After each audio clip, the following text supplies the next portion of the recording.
फर्ज करें इनमें बे के साथ एक हर्फ और जुड़ गया, तब इसकी सूरत हाल ये होगी कि वो फिर नीचे चला आएगा।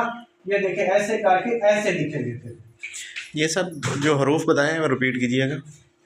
ये बताना ये चाह रहे हैं कि जब भी बे पे ते टे से नून या 7 हरूफ है, बे का खानदान नून और या, जब भी इनके साथ रे अड़े जे आएगी तो बेसिक लाइन पर लिखी जाएगी।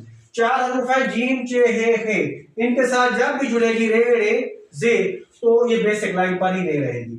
और इसके अलावा 2 हरूफ है काफ और गाफ, जब भी इनके साथ रे अड़े जे जुड़ेगी तो वो बेसिक लाइन के नीचे नहीं जाएगी बल्कि लाइन पर रहेगी।